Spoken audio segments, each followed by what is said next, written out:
Testing, testing, 1, 2. Stand by.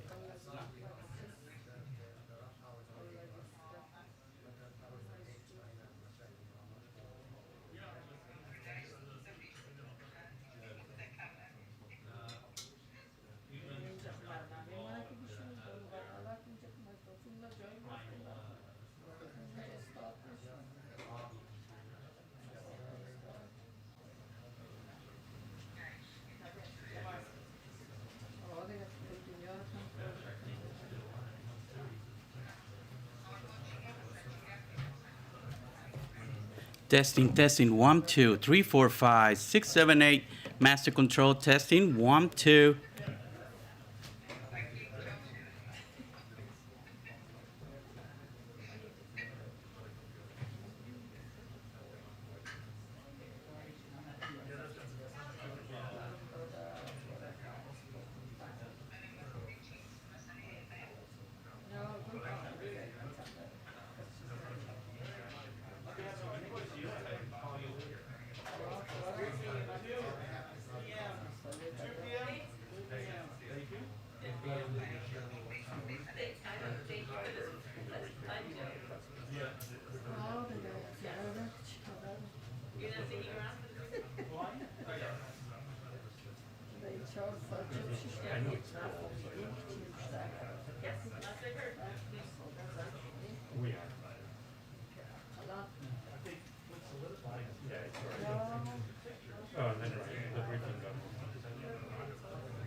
I keep track of the I was in Singapore. He took questions for 1.5 hours. Literally, he took He did 77 minutes. And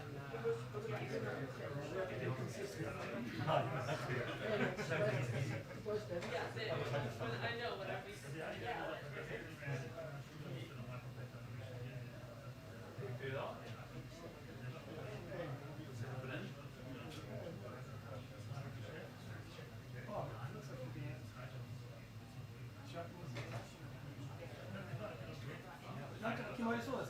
I know, that's what I thought. なんとか大使決まりそうですか？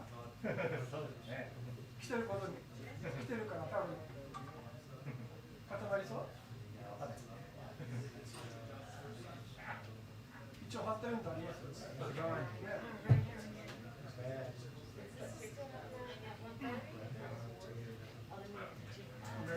What's his name? See you in half hour. I was thinking talk about this string about the crisis.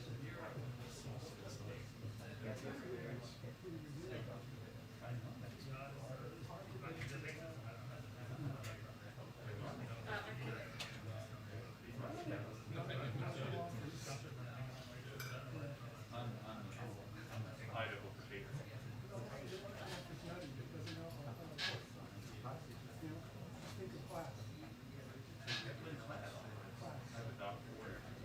Yes.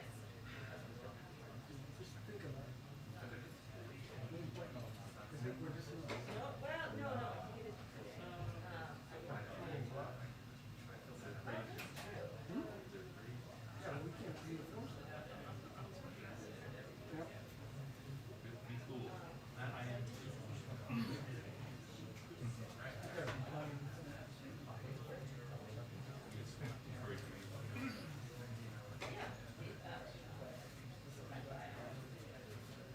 As far as we know, we have a 2-minute warning. You got to do it what? Says we don't.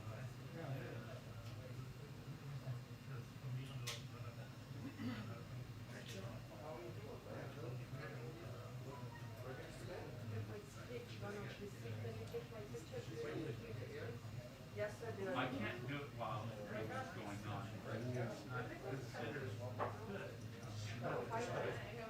I can't do it. It's too distracting. What's the matter? I didn't chase you away.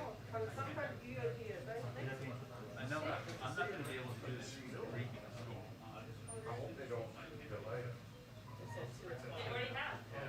Yeah, you know, I was finishing an article today, and they don't send the notices. No, they sent it at 1:26. So it was when I was walking 3 minutes. Yes, it was. I looked out the window, literally just turned on their heels and walked in. I gotta let my,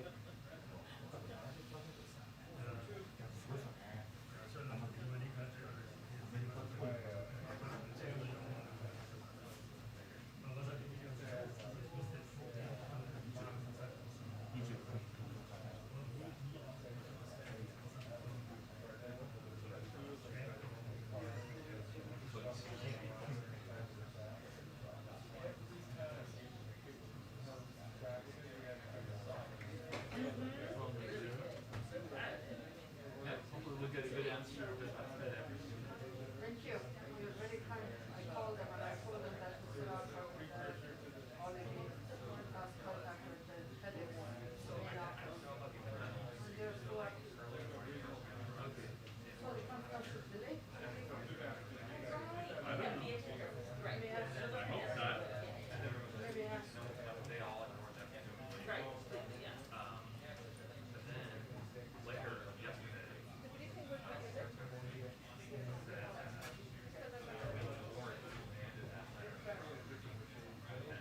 Thank you.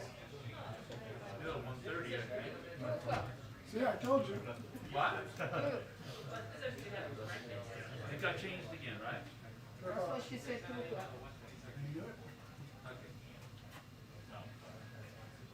Hey, Bill, how long have you been here? Got it. Okay, yeah. So she knew it for 3. Couple of years. Yeah.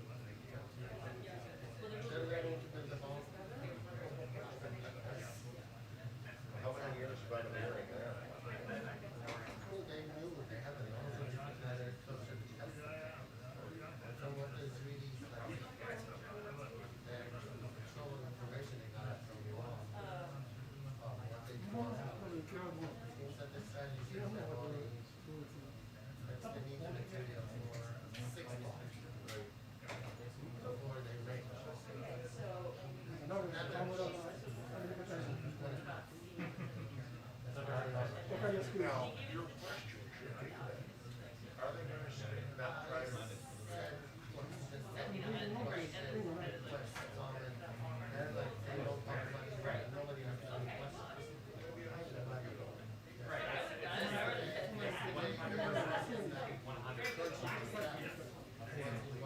Right, touche. He met the Russian defense minister. They signed this memorandum of understanding. Eventually, it's an arms deal between Russia and Iran. Fighter jets, attack helicopters, whatnot. White House says, oh, I said, Russia. I mean, or it's just yeah. That's a great difference. Yeah, just like Russia and Turkey. I'm just getting something else.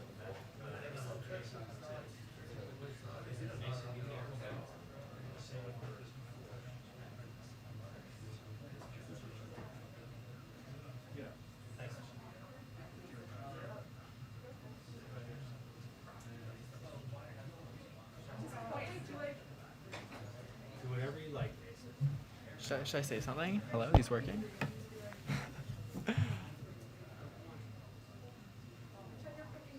Yeah.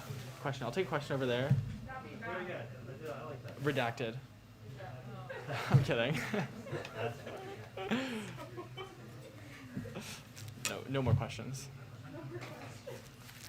I didn't like that first one. Good.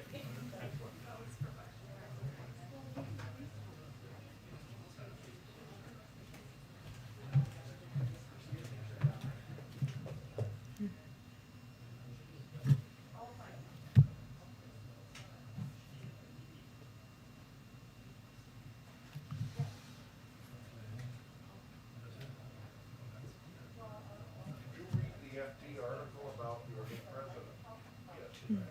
Nice. About your Thank you. That you, and they contrasted it with DeSantis. Great article.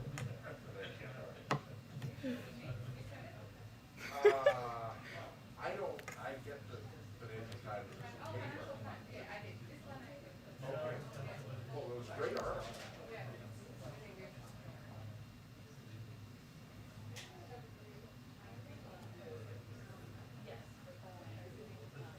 Excellent. Thank you. Laura?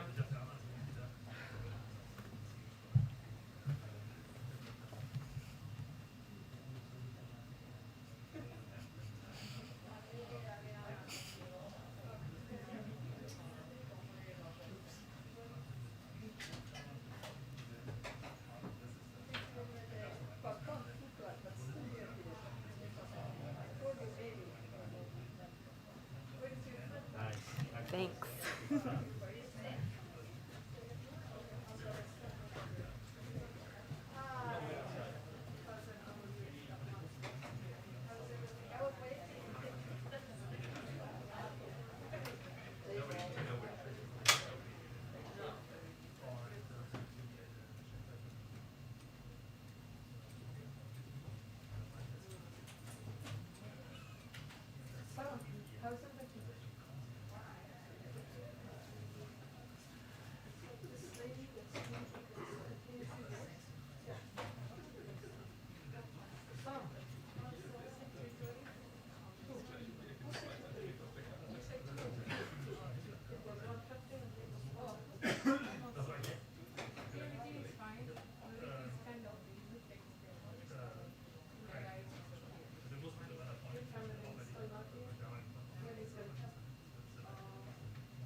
say thank you, somebody put the sign to you. The lady told me, I said thank you, woman. Do you look at it? Do you like it?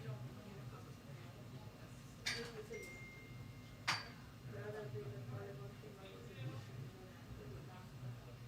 last year, very nice of get people have some expectation.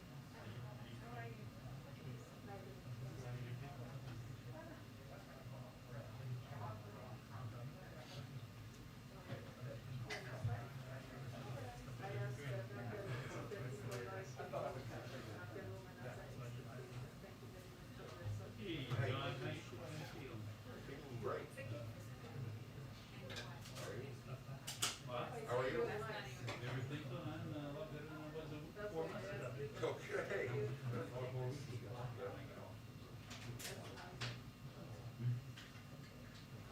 Big deal in Idaho right now. Oh. Yeah, it's this time of year. Have you been to Idaho? No, that's one of the 9 states I've never been to. I hope to get there. I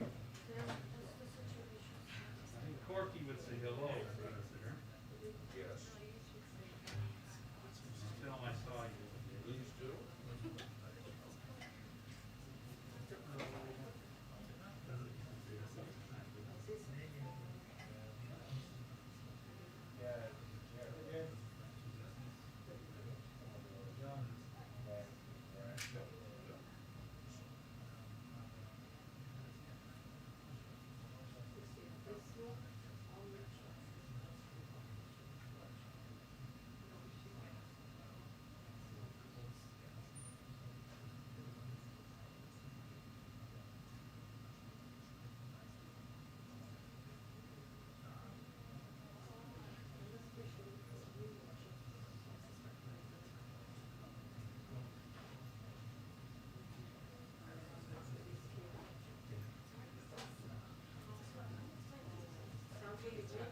This is Taliban. We listen by radio. No,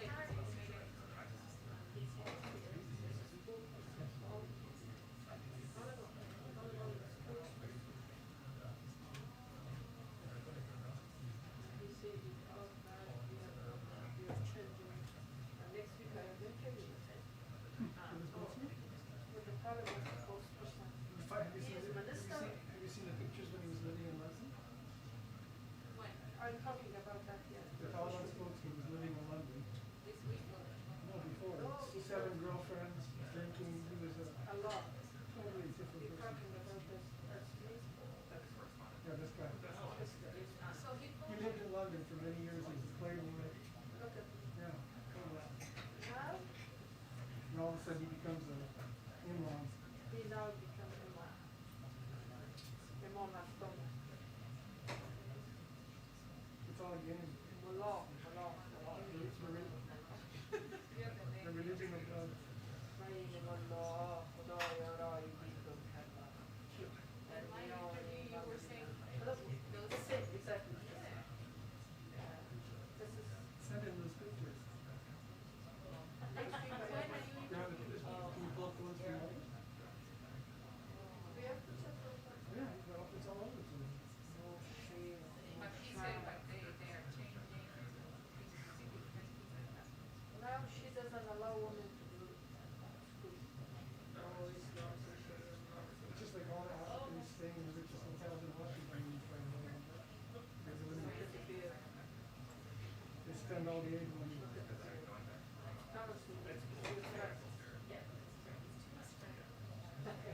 My friend, I'm joking. Yeah, he's good looking. If you move the beard, very educated man. You have to be honest. He talks like a spokesperson. You mean that he's a spokesperson of the Taliban. But if you say woman, he brings you reason. Very lucky. And you're surprised. You think that he's right, but the way that he's in this explanation is, there's some other people, they didn't know this. Oh, he's right.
I slept with her when she was 9.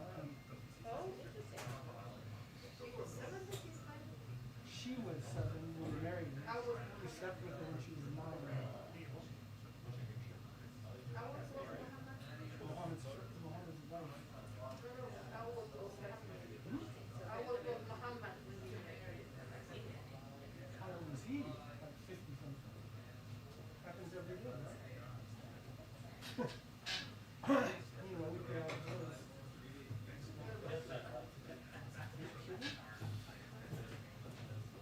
That must have killed our family. Our family's from Iraq. They killed 2 times a day.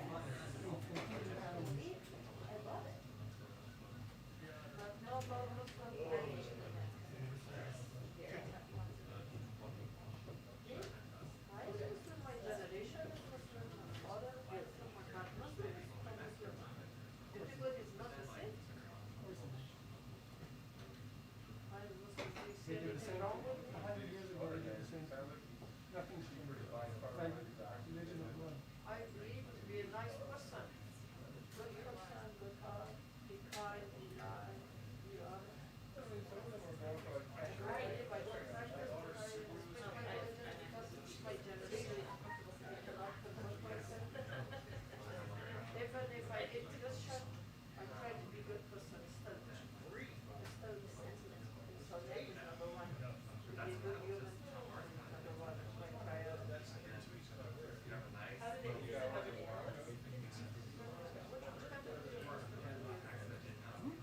Who can do it family? Church people, this Bullock, You're doing the same thing now. Nothing has changed. Only difference is they weren't sick. And we just brought in 120,000 with no IDs. That's insane. One of my friends is translating my one of my friends is translating my dollars. No ID. Every family got $40,000 in cash. No IDs. 120,000 people, no IDs. The people who was eligible, they was not coming. No, they were no. They were not eligible. There was no way to check. The eligible are still there. The people who was eligible, they not didn't come. They couldn't get chance. And they're spreading the election. They were trying to flip elections, so they send them to. Yeah, those people, they tell they don't have any identification. Nobody knows what they. 90% of them believe that Sharia should be the law. Taliban.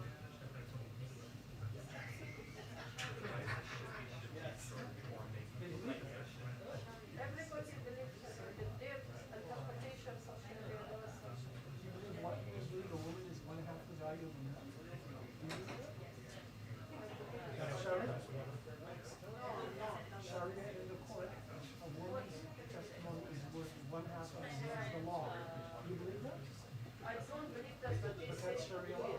But nowadays they fix it, but it was fixed. It's in the Sharia very clearly. A woman is 1/2 a man. Yeah, they say, but I don't believe it. But then you slept your mother. That's your law. It's incredibly inconsistent. And one man can throw what they do now is they grab our young girls off the street and marry them for 1 hour. They watch them until they No matter how much they disgusting. اگه چیز سال 2000 مساوی یک مرد محمد 7 سالش بود که سلطان 7 ساله خب می‌دونن چیکار کنه؟ راست میگه؟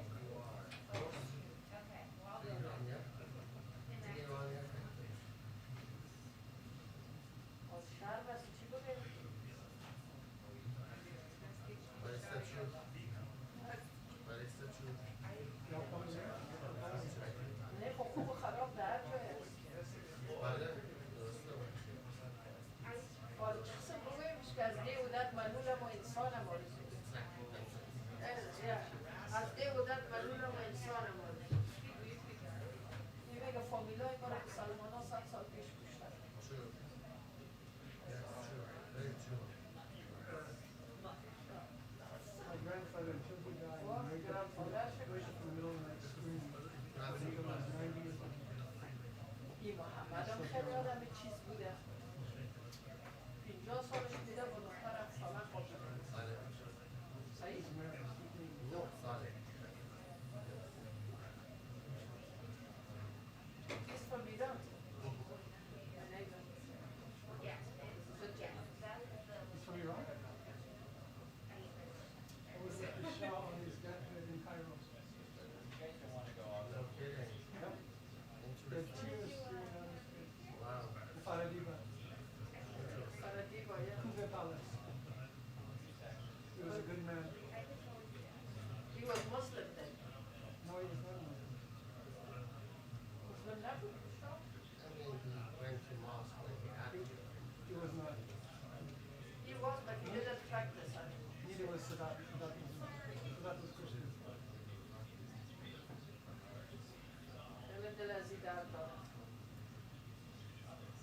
Ne forgive them, but forgive people that suffer your family. Forgive, but we don't forget. Forgive, but you don't forgive. When they destroyed Iran, right? Pretty much, yes. I think the Shah, He he said- claimed to be the guardian of the Shiite He said, I world. wish the communists were taking over. He said that? The Shah. At least they would be progressive. He said the imams will put my country back 1,000 years. He He said was that? right.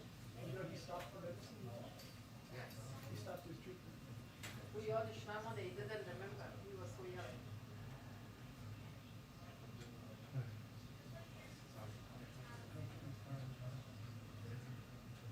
Which part of Iraq? What is from Iraq? How many religion Iraq has? Iraq is the first Christian country in the world. Iraq? Of course. Oh, religion Iraq is no Jannah? Iraq. Islam is of course. You may get to Kurdish Because the Jews were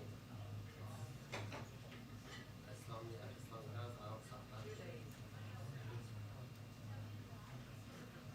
Yeah, be a good unit. We don't forget that.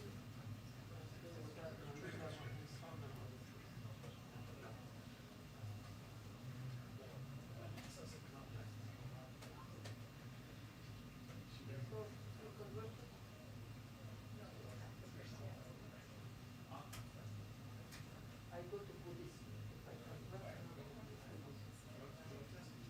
I'm joking.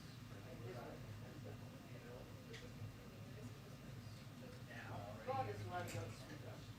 No matter what religion you have, God is God. Oh, the suicide student.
testing my friend.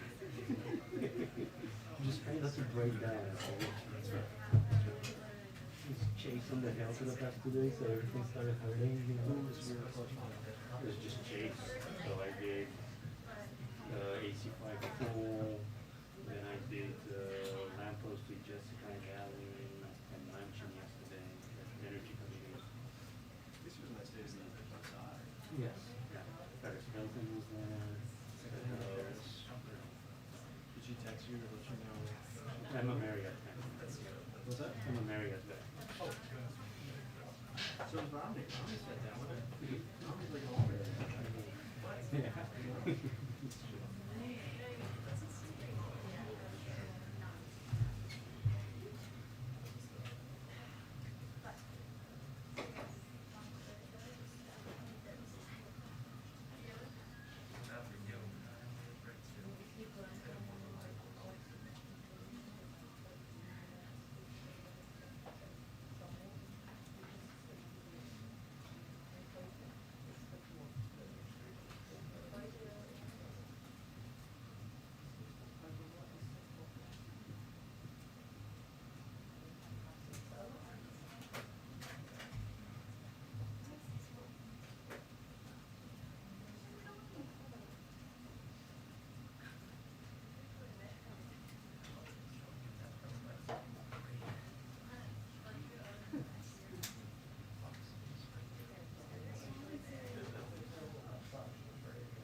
We have a 2-minute warning to the press briefing, 2-minute warning to the press briefing.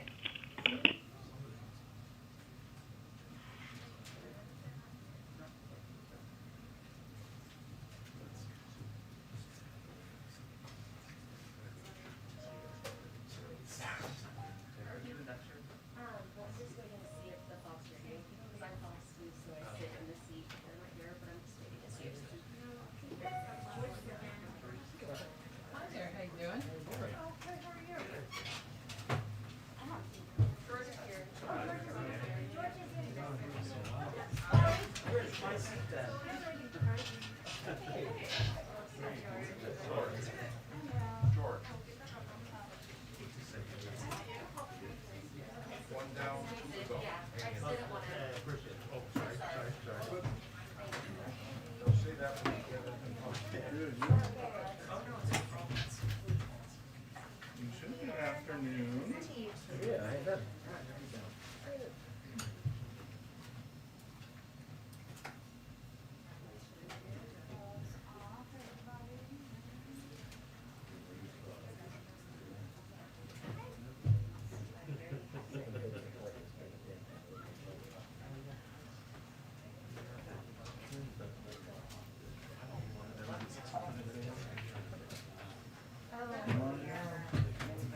Hi,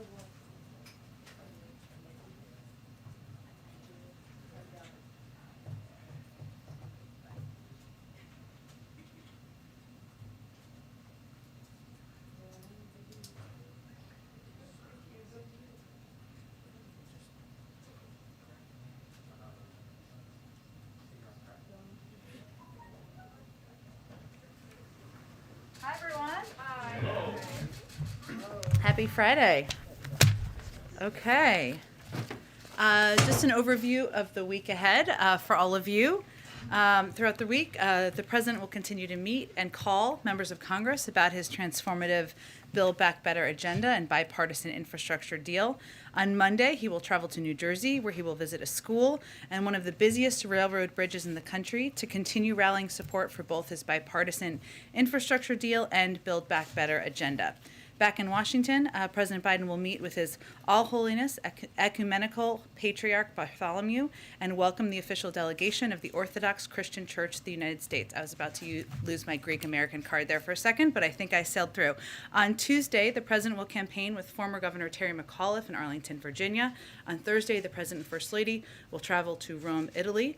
On Friday, the President will visit the Vatican City and have an audience with His Holiness Pope Francis.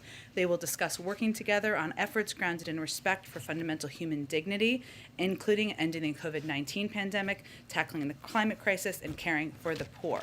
On Saturday and Sunday, the President will participate in the G20 Leader Summit. We will have more on individual bilateral engagements in the run-up to the summit. And from Rome, the President will travel to Glasgow, United Kingdom, from November 1st through the 2nd to participate in the World Leader Summit at the start of COP26, the 26th conference of the parties to the UN Framework Convention on Climate Change.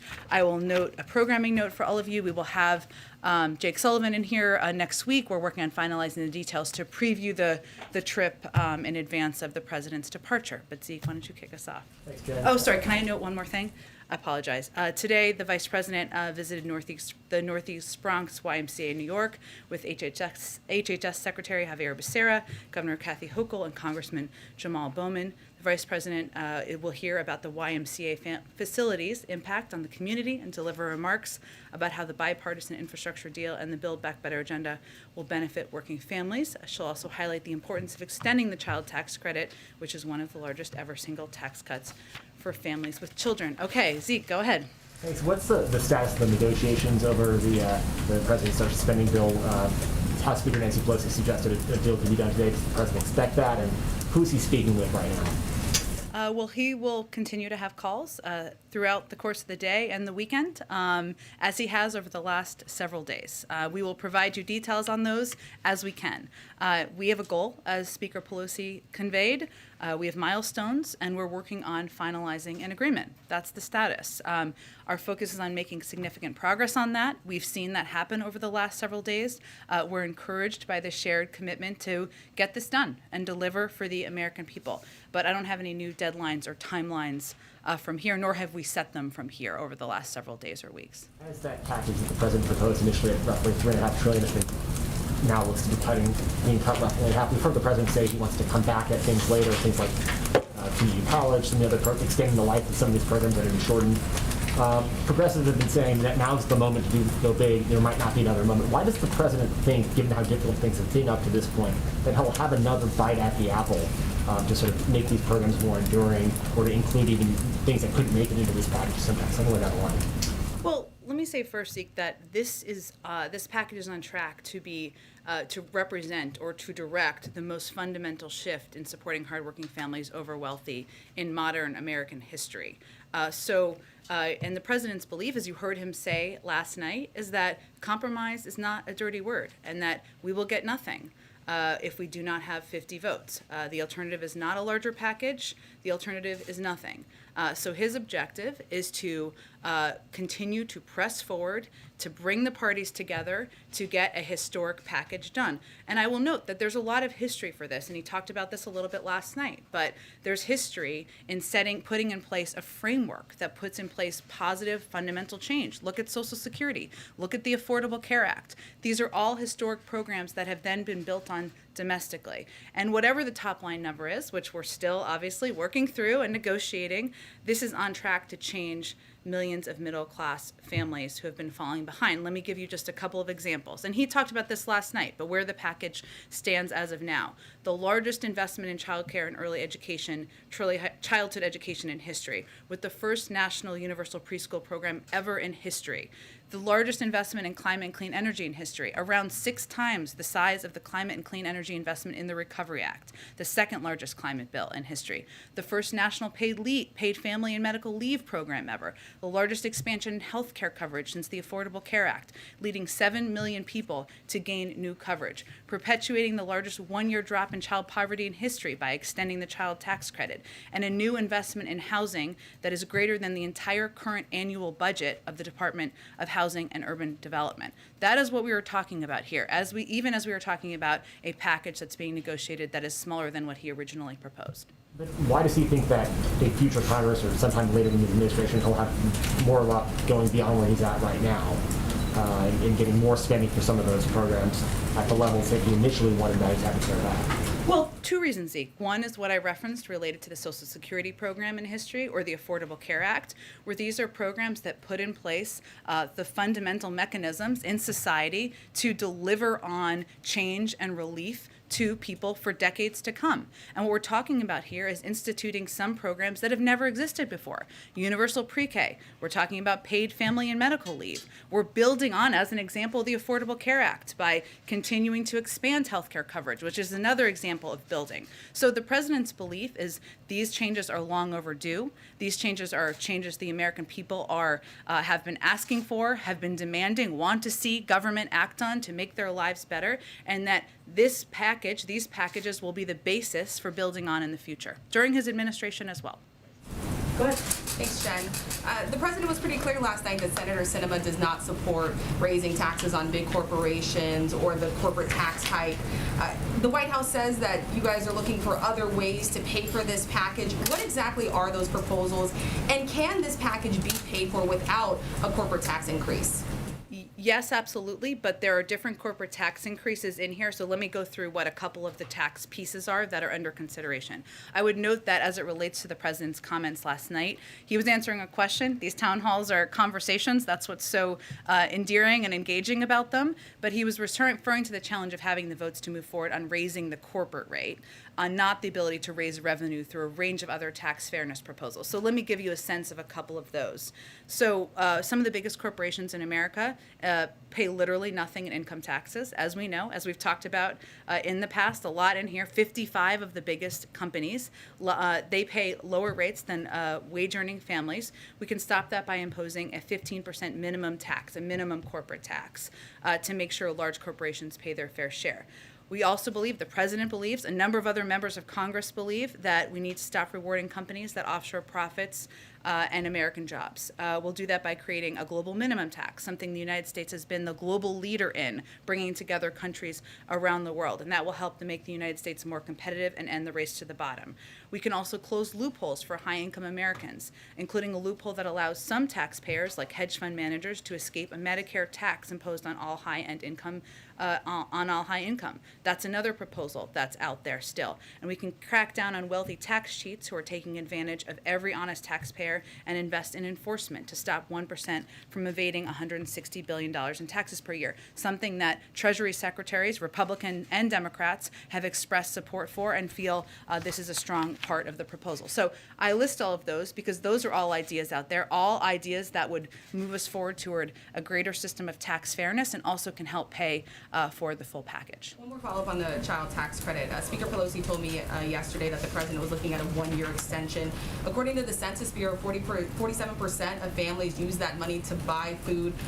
Will those children be left behind if there's only a one-year extension on the child tax credit? Well, to be clear, the president proposed a longer extension. What the president is, though, looking to do is to extend the child tax credit, something that he proposed himself earlier this year, and again proposed extending it because he thinks it does have such an important and dramatic impact on people across the country.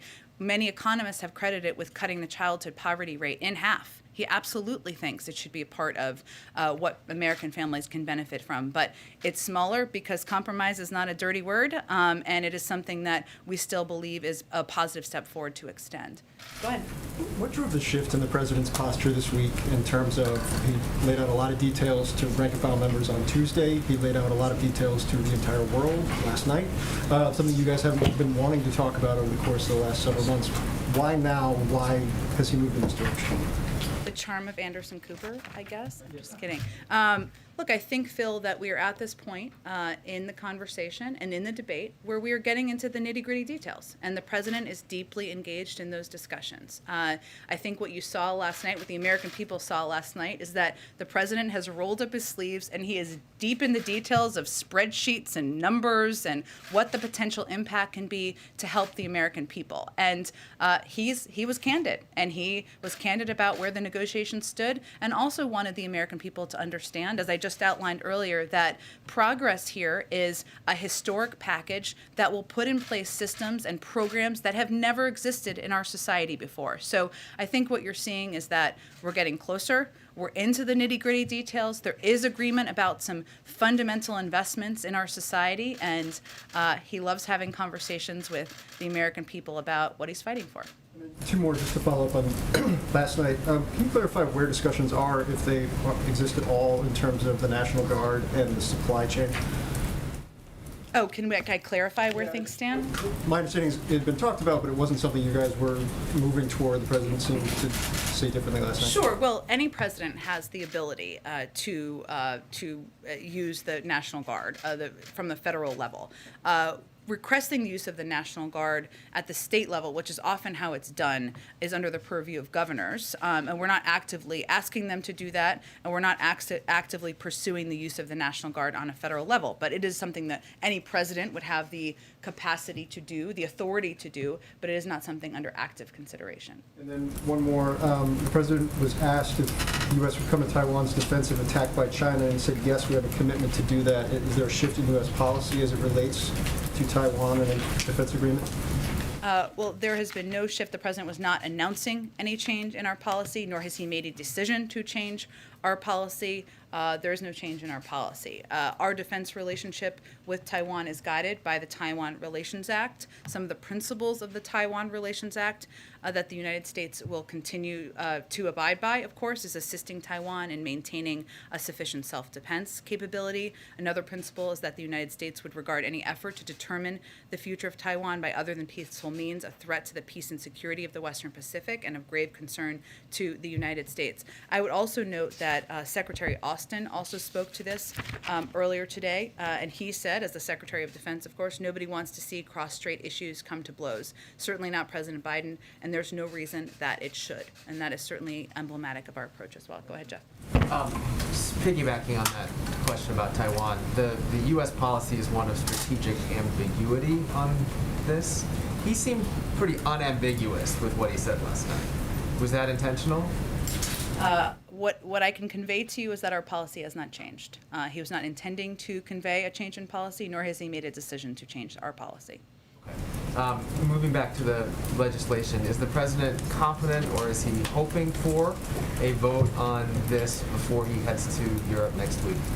Well, his preference would certainly be to get something done in the coming days. And obviously he will work closely with Speaker Pelosi and Leader Schumer to do exactly that. But I don't have any new deadlines or timelines to set for you today. Beyond citing the Rhodium report, if he arrives in Glasgow without this in hand, what is his message to world leaders on that world stage? His message is that he is a president who will bring the climate crisis back to the top of the priority list for the United States. And he has already taken steps to do exactly that, not just by rejoining the Paris Climate Agreement, but by taking steps working with the leaders of the auto industry to move towards electric vehicles and electric vehicle future to reduce greenhouse gas emissions here in the United States, and that he has proposed the largest investment in addressing the climate crisis in American history. And that is something we are on track to deliver on, even with a smaller package. Just lastly, does the president or the White House have a reaction to the Alec Baldwin shooting incident in New Mexico?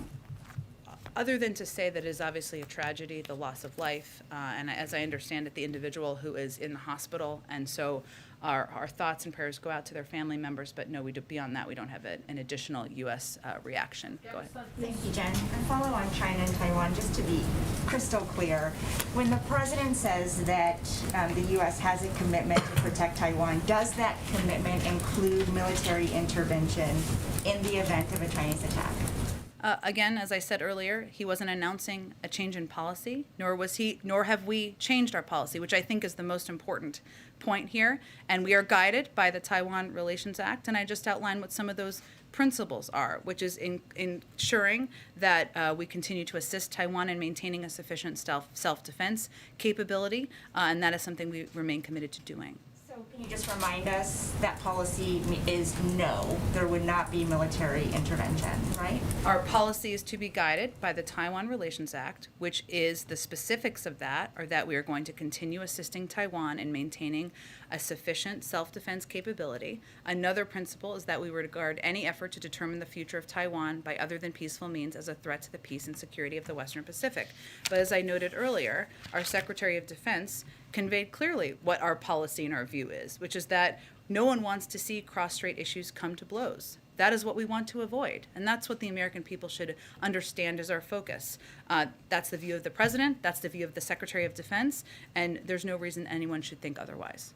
Follow up on all those tax options that you might have if the corporate tax is not raised, and if there is no hike in taxes on the wealthy.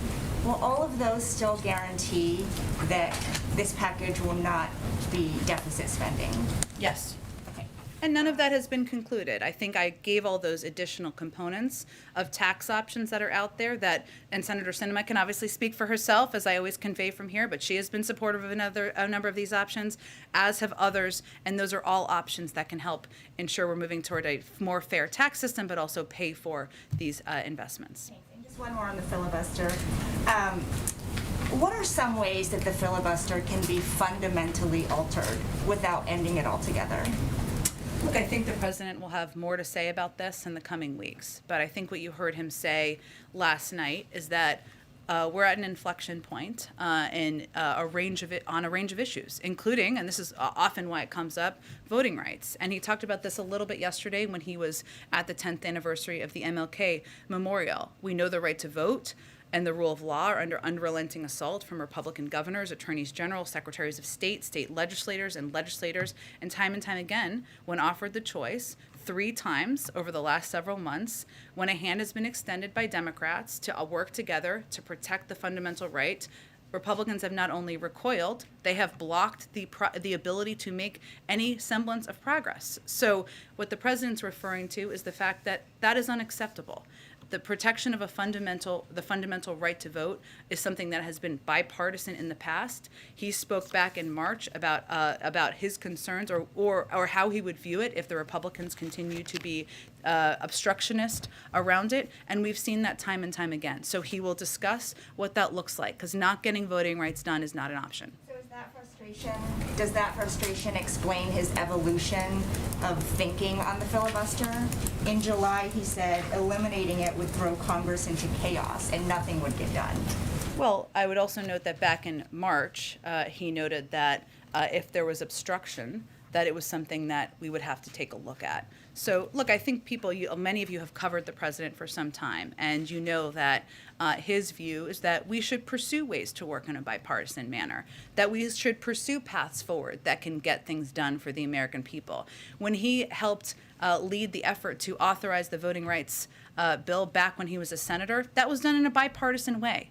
And he is frustrated, he is disappointed, he is sad that this is not something that Republicans seem willing to engage on, to work on. And I think what you saw reflected last night is his view that in light of the tax on our democracy, what we've seen across the country in states and by state legislators, that it is time to have a conversation about what this looks like moving forward. Go ahead.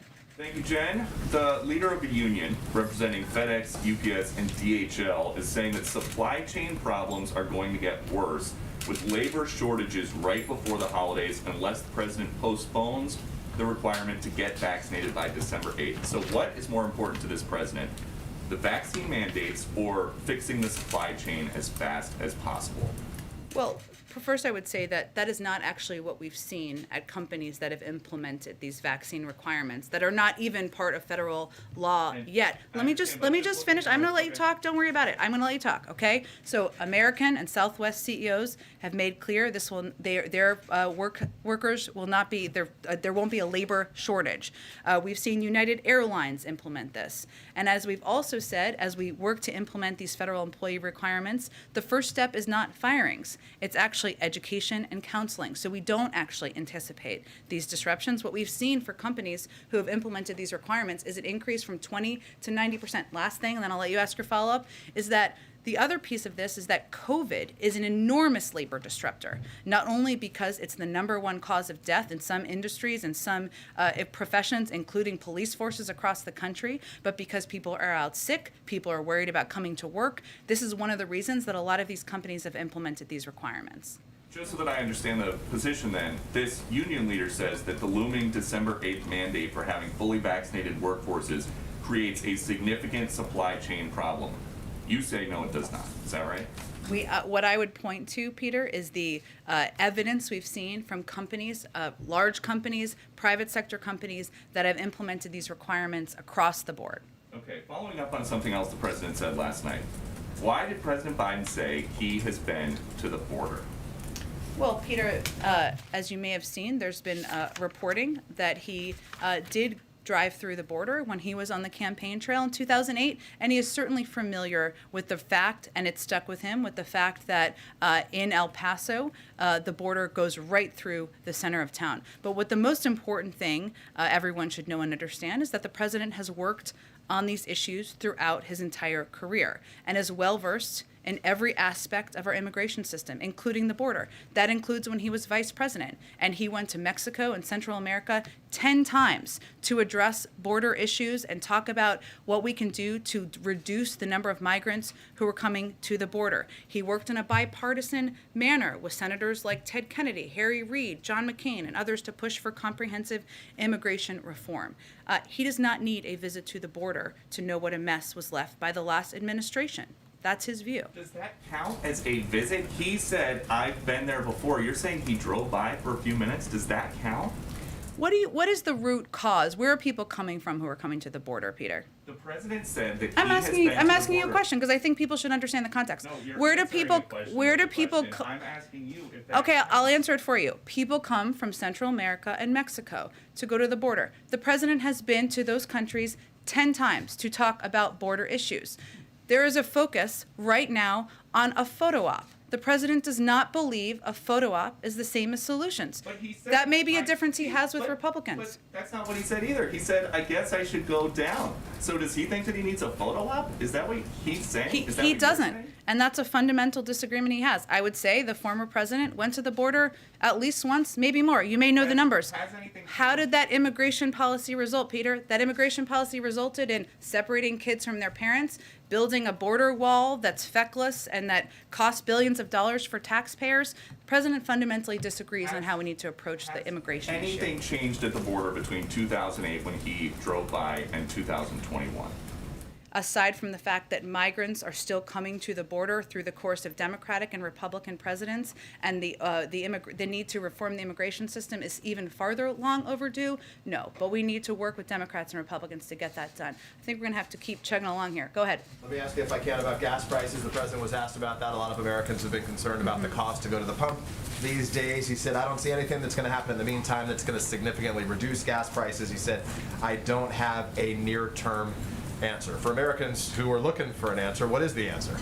Well, what is true, and I think the president, as I said earlier, was quite candid last night, as the American people should expect from him, and from any president. And there are limitations to what any president can do as it relates to gas prices. Here's what we have been doing. As we've said for some time, we are engaging broadly with OPEC on our concerns at a range of levels. And that is something we will continue to do. As you know, Jake Sullivan, our national security advisor, recently met with leaders in Saudi Arabia and certainly raised this issue. The president has also been concerned, as the administration has been, about what we have seen as rises in supply that have not been accompanied by drops in cost. That's one of the reasons he's asked the FTC to look into price gouging, something that is no doubt impacting, or we expect might be impacting, the cost of gas around the country. So we are working and using every single lever he can, but I think what people heard from him is some candor about what impacts we can have. He mused that he could go into the Strategic Petroleum Reserve and that could bring the cost down. He said it would still be above $3. Will he do that? I don't have anything to preview on that front at this point. Let me ask you, does the White House have any response to the Supreme Court today saying that it's not going to block the Texas abortion ban, although it did grant an expedited review to take place, I think, by the start of November? Well, I would naturally defer any particular questions about the Supreme Court decision in litigation to the Department of Justice. But what I can reiterate is that the President has been clear in his position that SB 8 is blatantly unconstitutional, not only violates the right to safe and legal abortion established under Roe v. Wade, but it creates a scheme to allow private citizens to interfere with that right and to evade judicial review. That is why he's directed a whole of government response to it and why he will continue to stand side by side with women across the country to protect their rights. But in terms of any litigation steps, I'd point you to the Department of Justice. But contingencies, if the Supreme Court is to uphold that present ban, what contingencies, what process takes place behind closed doors here at the White House to help look out for the women in that state? Again, as you know, the Gender Policy Council and leaders there are leading the effort to work and see what levers in government we can use to continue to protect women's fundamental rights. We will see if there's an update on that to provide to all of you. Go ahead, Serena. Afghanistan, Thank please. you. I'll come to you next. Thank you. The attack on a military outpost in southern Syria this week did not result in any American casualties, but the U.S. military considers it to be a serious but failed attempt to take American lives. Do you know who's responsible, and what is the administration doing to prevent another attack or hold the perpetrators accountable? I don't have any updates for you on the responsibility, and of course, what happened is something that is great concern to us. I have nothing to preview in terms of what additional steps would be. Some governments, including U.S. partners in the region, have moved toward normalizing relations with the Assad regime. Has the administration directly urged its counterparts against doing so? Nothing has changed about the U.S. position as it relates to the Assad regime. In terms of private diplomatic conversations, I'd point you to the State Department. Lastly, because there was a broader review of sanctions policy by the Treasury Department that was released this week. It stated sanctions are most effective on a multilateral basis. So if other countries, including U.S. partners, are resuming diplomatic and commercial ties with Syria, does it not undermine U.S. sanctions, and what does the administration plan to do about it? Say that last part one more time. Does it not undermine U.S. sanctions if other partners are resuming diplomatic and commercial ties with the Assad regime? Is there anything the administration plans to do about that? I don't have anything to preview for you at this point in time. I, again, would point you to the State Department. Our view of the Assad regime has not changed. I would note on the attack, which you asked me about, let me give you all a little bit more context on that. U.S. Central Command confirmed last night and put out a statement, or maybe it was earlier, sorry, that the Al-Tanf garrison area was subjected to a deliberate and coordinated attack. Initial reports indicate both unmanned aerial systems and rockets were used in the attack. All U.S. personnel have been accounted for. We're not aware of any injuries to U.S. personnel at this time. Of course, we always reserve the right to respond. As I noted, we have nothing to preview on that front, and we're still investigating. Go ahead. Regarding kids and vaccines, a new poll is talking about 2/3 of parents with kids between 5 and 11, they're having a wait-and-see attitude, or they're resisting it altogether. And so what is the White House doing to combat that vaccine hesitancy amongst parents? Well, first, I would note that we have experienced this before, because if you look back to December, only about 30% or just over that of people who are eligible for vaccines said they would want to take a vaccine. And now we're at nearly 80% of eligible adults or people who are of the eligible age who have now received their first dose. We have launched, and we announced the launch last week, or our intention to launch, a major campaign to communicate with parents, to communicate with families about the safety and the efficacy of these vaccines should they get approval. We will also be prepared to have the doses needed to ensure that parents can get vaccines to their kids. But what we're really focusing on is working with pediatricians. We know that the pediatricians are one of the most trusted sources of information for any parent. I can confirm that myself. And so we're really encouraging parents to talk to their pediatricians, of course, to wait for approval before they proceed, but to have those conversations, and that will be what our strategy is guided around. Sure, go ahead. Thank you, Jen. Two questions. One is about the Moscow conference. The United States was not able to participate. What was the reason? Number two, NATO conference, any result? And number three, so many Afghan people, especially women, they are under torture of the Taliban, and they have high expectation from the United States. And I don't know, you guys still committed to help Afghan people, or United States totally forget Afghan people? Absolutely not. On the last piece, we remain absolutely committed to helping the Afghan people. We remain the largest provider of humanitarian assistance of any country in the world, and we're committed to ensuring there is the ability for people who want to leave to depart, ensuring there are flights that can depart to do that, or people can cross over land, and continue to work with reliable international organizations like the World Food Program to provide that assistance. In terms of the NATO conference, I know our Secretary of Defense spoke to that. I'd point you to his comments and his press conference on the ground.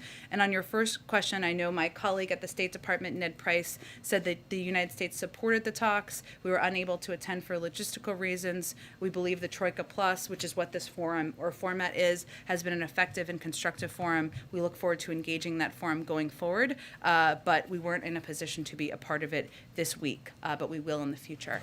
Go ahead. Thank you. I wanted to clarify, you've been, earlier at the start of this, you talked about how universal pre-K, family leave, are those things that will definitely be in the bill? Because you're saying no matter what happens, it looks like we'll have at least as much. So I was just wondering, can you clarify, are those things definitely going to be in there? Are those red lines for the president? I'm not here to set new red lines. What we know is that this is going to be the most historic investment in child care and care in the care economy ever in history, and that there will be programs put in place that have not existed in the past. Hopefully we will know more soon what the final package looks like, but I just wanted to outline some of the key components that there's continued discussion about. You didn't mention Medicare expansion in that. Is that intentional? Why not? It was not intentional. I was trying to give a couple of examples because sometimes we miss the historic comparison here on what we're talking about and what kind of a dramatic impact this package will have on families across the country and what it's tracking to be. There are still final pieces that need to be concluded, and I can't give you a final fact sheet quite yet, but that's what I wanted to lay out for all of you. Another quick question. Does the White House have any thoughts on the Supreme Court? Yes, they're taking up the Texas abortion law, but they're not going to rule on the constitutionality of it. Does the White House have any thoughts on that? I would, beyond what I said to Peter, I don't have anything additional from here. I'd point you to the Department of Justice. Go ahead. Thank you, Jen. Just to follow up on the Medicare expansion, do you have any updates? President Biden addressed some of these discussions last night, and whether this will be an actual expansion or vouchers for things such as dental work. Is there any update in those discussions? Not yet.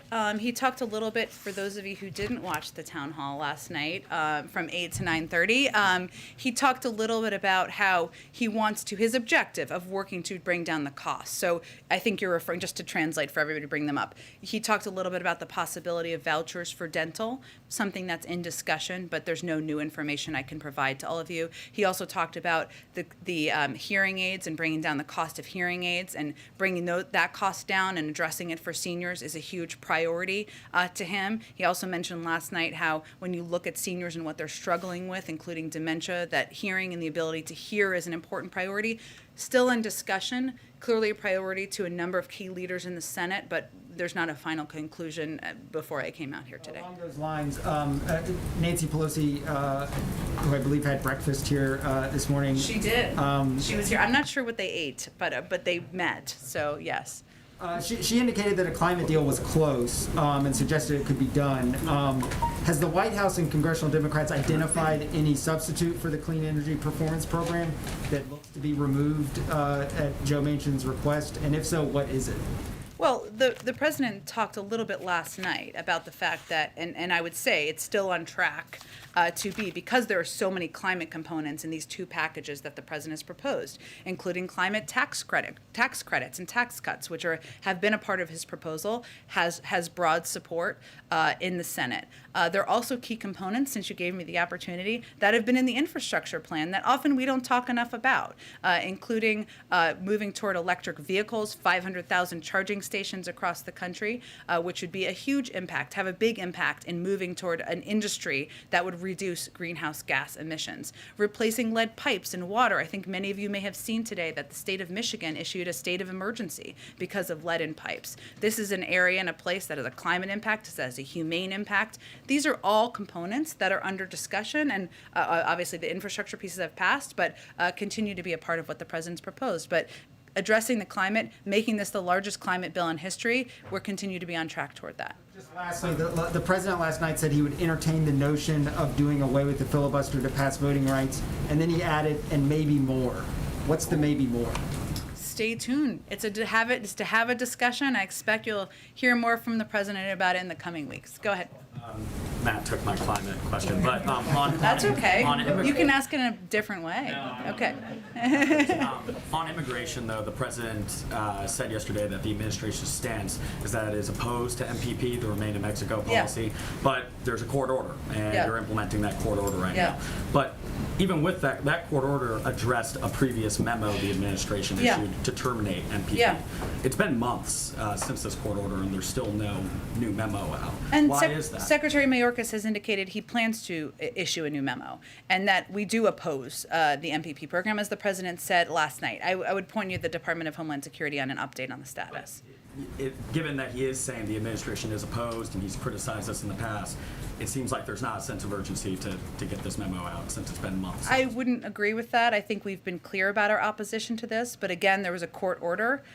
So what we're working to do is move toward the release of a new memorandum, something that would come from the Department of Homeland Security, and while also abiding in good faith by a court order and following the law. I have a follow-up on Afghanistan, Sure. too. Just given that the embassy is currently closed right now in Kabul as well, if you're an Afghan and you still are hoping to find relief and come to the U.S., is there any way to actually get parole or refugee status without going to a third country?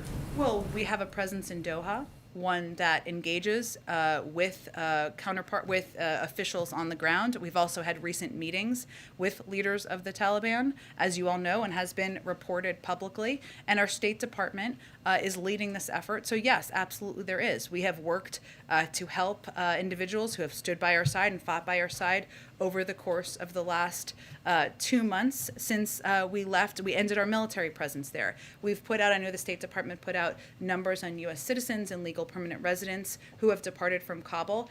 We wouldn't be able to do that unless we had the diplomatic presence in Doha and were able to engage with and work with authorities on the ground. Go ahead. Thanks, Jen. Last night also the president said that paid leave was down to 4 weeks. When he said that, did he mean that it would be a permanent program and that it wouldn't be sunsetted any time over the next decade? And did he mean that it would be 4 weeks and scale up, or just 4 weeks flat? I think he was conveying that he had proposed 12 weeks. It was closer to 4. The specifics of the details and where that sits right now, I don't have an update for you on. Okay, so closer to 4, not necessarily 4. Again, Francesca, he was just speaking to where things stood last night. There's obviously been ongoing discussions this morning, but clearly making sure paid leave is law, is a reality for working parents across the country is a priority. That's why he proposed it. But in terms of the exact status, I don't have an update for you on that in this moment. And on free community college, he said, I promise you, I guarantee you, we're going to get free community college in the next several years across the board. So what makes him so certain that he'll be able to get community college, free community college, in the next several years if it's not going to be included right now? He's in the first 9 months of his presidency, and he knows and understands, as he said last night, that that making community college accessible, that ensuring we have a more educated workforce out in the country is in the interest of the private sector, in the interest of U.S. competitiveness, and certainly in the interest of the American people. There's still discussions about how to make community college more accessible, more affordable. These pieces are still being negotiated. I think what you heard from him, or what the American people heard from him last night, is not just his marital obligation, but is his commitment to getting this done because he thinks it's in the interest of the United States and our workforce here. Go ahead. Thank you, Jen. Thank you. I'd like to ask first about test access and then about coronavirus origins. We as a press corps are fairly unanimous in our opposition to the mysterious pre-screening process that's been going on for presidential events in the East Room. And so I'm hoping that you can demystify for us how White House staff are selecting which journalists get into these events. Is it first come, first serve, or something else? And also, how long will this pre-screening remain in place? Well, we are still in the middle of a pandemic, as you know. People are wearing masks in this room. As a reflection of that, we have certain requirements here as well among staff, and I think we don't have the size of numbers that we would all like to have in the East Room, and we hope that we make changes to that soon. The decisions made. Is that not important, that we're going to expand access and make sure more people can get into the East Wing? Everyone here, but how are the decisions made about who gets to go in? There's a limited number that we have based on how many people are attending as guests. I don't have any more information on that. Go ahead, Karen. I think we're going to move on. Go ahead. Thanks, Jen. Has the president spoken to Senators Manchin or Sinema today since the town hall last night? I don't have any updates on his call specifically, but we have been in regular touch with them, even through the course of the morning, from senior staff. You had said in answer to Phil's question that the president last night was focusing on the nitty-gritty details and that he was candid about where the negotiations stood. He was also much more candid in pointing out the roadblocks that Senators Manchin and Sinema have put up to some of the things he would like to do and what they're opposed to. Did he do that to try and move them through public pressure, or was it to lay the groundwork for what will be a scaled-back final deal on this? He was simply candidly answering questions. He also referred to Senator Sinema as someone who's smart as the devil, which he has used many times in the past to describe the vice president, to describe Rahm Emanuel. It's a point of endearment from him. He described Senator Manchin as a friend. He believes and continues to believe that he is negotiating and working with both senators in good faith, and that we all are working towards shared objectives. So he was simply answering questions that were asked by the audience and the moderator. Go ahead, George. Yeah, this follows a little bit on that. This week has been an interesting mix of inside game with his behind-the-scenes talks and outside game with Scranton and Baltimore.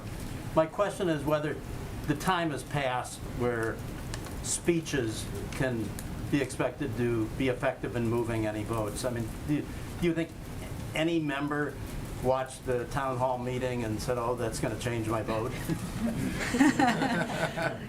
I'm not sure that his audience were people who are currently residing in this area in this zip code, right? His audience was the American people who have questions about what this means for them, for childcare, and how it will help them. For people who really want to send their kids to pre-K but can't afford it. For people who are worried about paid leave and hoping that's a reality for them when they're at the point of having children or needing to care for loved ones. And so the audience was really the public and the American people, and the vast majority of questions came from individuals in the audience last night. Isn't it fair to say that the important thing right now is him working his relationships and the inside game to get the votes? That has been important from the beginning, and the president has obviously played a key role here in bringing different viewpoints together toward a shared path forward.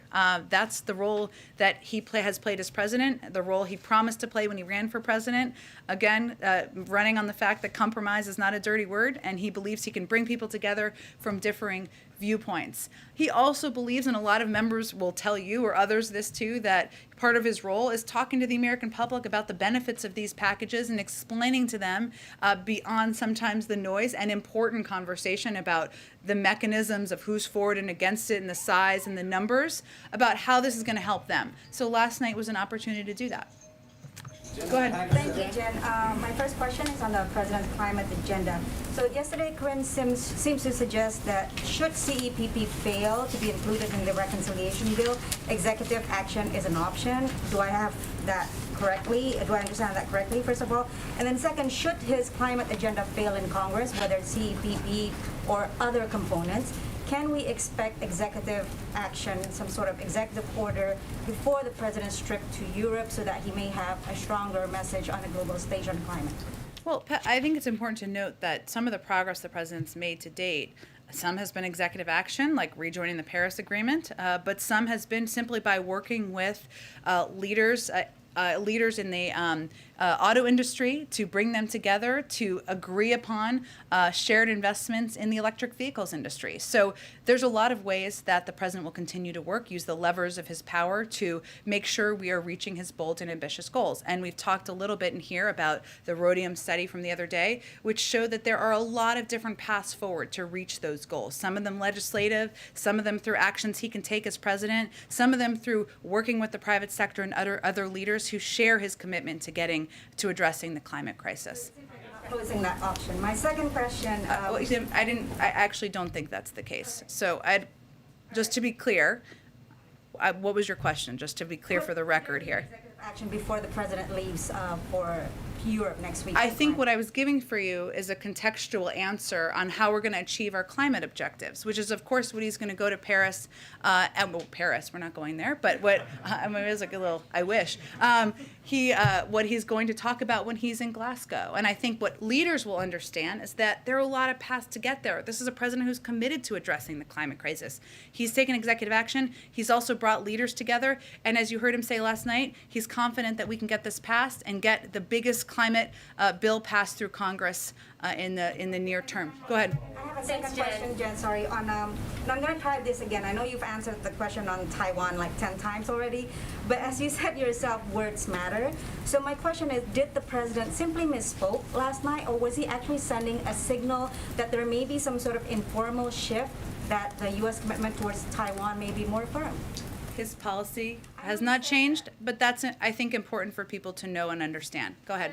A quick question, follow-up from yesterday. Your colleague Karine said last year, under Trump, during the holidays, families were facing down a dark winter with less economic security than ever before. But this year, families are facing highest gas prices in 7 years, 30% higher costs to heat their homes, inflation that is almost 5 times higher than it was in December.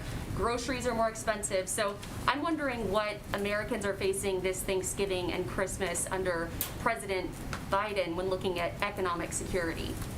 Well, I would say we have cut in half the unemployment rate, created 5 million jobs, ensured that 180 million Americans have been vaccinated since last year. So yes, are there still, as the economy is turning back on, are there still fundamental issues we're working through? Absolutely. That's why the president's pushing to get his agenda done. But I think there's no question that a year ago, when we were locked in our homes, when only 1% of people were vaccinated, when 10% of people in this country were unemployed, that was an incredibly dark time and dark period in our country. Go ahead. Thanks a lot, Jen. I want to ask you about public opinion polls, which I'm sure you recognize. The president's public opinion polls have declined sharply over the last few months.